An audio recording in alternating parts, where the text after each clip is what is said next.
Good morning, I'm Gerhard Mathangani with today's Sports Brief. Now that the regular season is over and conference championship games are behind us, it is now awards time in college football. Alabama head coach Nick Saban was announced as a finalist for the Eddie Robinson Coach of the Year award.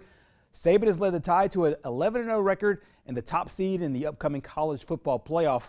Alabama is the only team in SEC history to win 10 conference games in a season.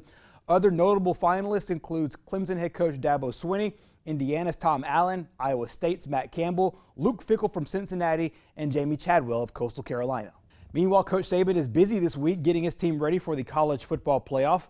Unlike previous years where there are several days of preparation, the gap between the SEC championship game and the semifinal is just 13 days. Head coach Nick Saban laid out what the team's upcoming plans will look like. I think this is a lot like having a bye week.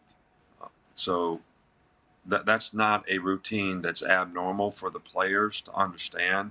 And at least we can give the players 3 days during Christmas to be able to do that. We let our players go home when we had a bye week. We tried to educate their families on the safety issues and the things that they needed to do to, stay safe and healthy so we wouldn't have an issue on our team.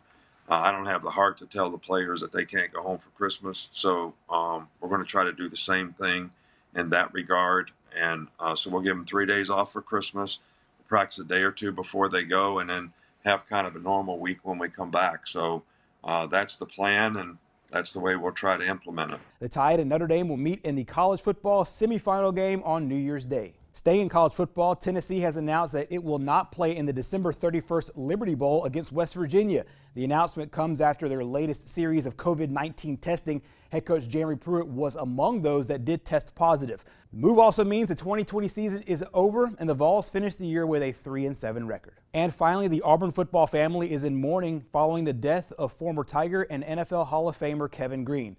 Green was a walk-on linebacker at Auburn and then went on to win the SEC Defensive Player of the Year in 1984. After his college days, Green went on to play 15 seasons in the NFL with the LA Rams, Pittsburgh Steelers, Carolina Panthers, and San Francisco 49ers. Green was a 5-time Pro Bowl selection and was named All-Pro 3 times. He also won the NFC Defensive Player of the Year award in 1996. He was inducted into the Pro Football Hall of Fame in 2016. The cause of his death was not announced. Green was 58 years old. And that's your Sports Brief this morning. Our program continues next.